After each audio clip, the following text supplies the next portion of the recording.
নমস্কার বন্ধুরা, বিজিস কিচেন ক্রিয়েশনে সবাইকে স্বাগত।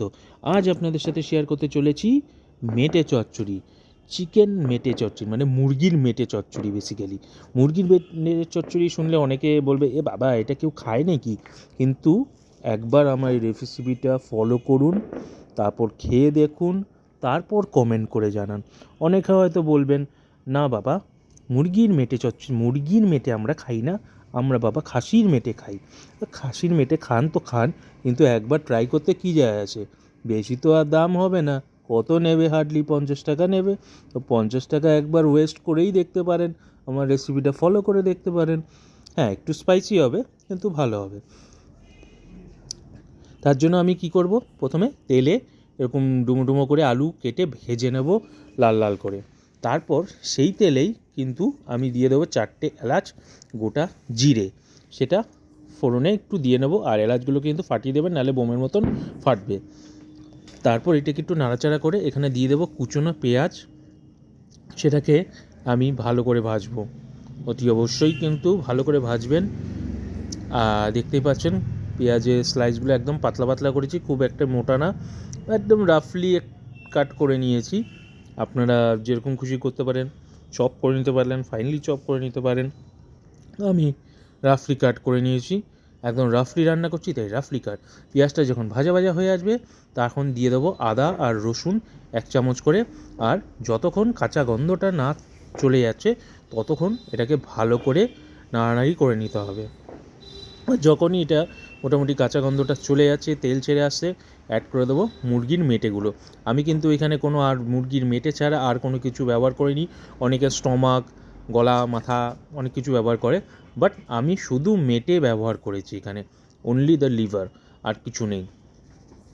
এবার এখানে দিয়ে দেবো কাশ্মীরি লাল, তারপর হলুদ গুঁড়ো, তারপর জিরে গুঁড়ো, আর দিয়ে দেবো লঙ্কার গুঁড়ো, যেটা লাল লঙ্কার গুঁড়ো, ঝাল যেটা, সেটা দিয়ে এবার এটাকে ভালো করে কষাবো যতক্ষণ মশলাটার থেকে তেল না বেরিয়ে আসবে।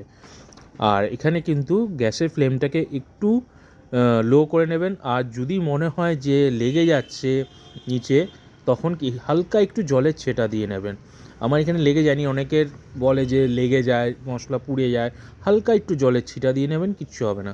তো স্বাদ অনুসারে নুন, আর এখানে দিয়ে দেবো কাঁচা মরিচ, এটা কাঁচা লঙ্কা কুচি, কারণ এই রেসিপিটা খুব স্পাইসি হয়। এটা স্পাইসি খেতেই কিন্তু খুব ভালো লাগে।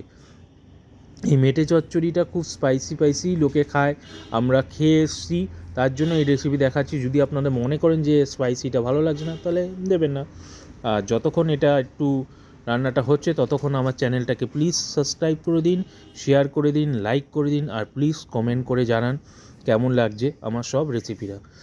এবার আমি এখানে অ্যাড করে দিচ্ছি জল, কারণ মেটেগুলোকে সেদ্ধ হতে যাবে।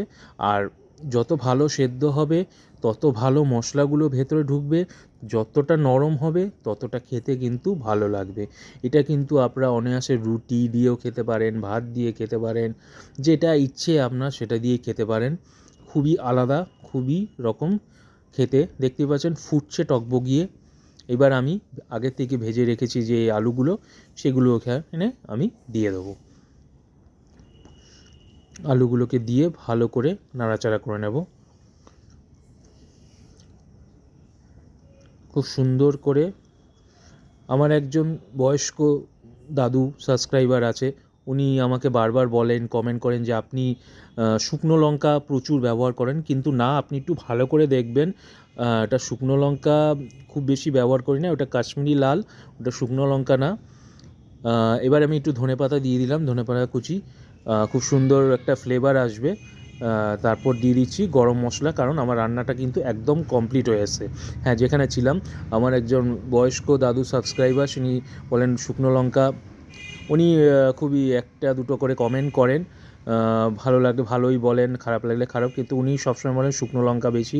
কিন্তু শুকনো লঙ্কা আমি ব্যবহার করি না, বাট যেটাতে আমি শুকনো লঙ্কা লাগে সেটা আমি ব্যবহার করি। আপনি চাইলে সেই রেসিপিতে শুকনো লঙ্কাটাকে স্কিপ করতে পারেন, কোনো অসুবিধা হয় না। তো আজকের মতন কিন্তু এই মেটে চচ্চড়িটা খুবই ইয়াম্মি লাগছে আমাদের কাছে, জানি না আপনাদের কাছে কেমন লাগবে।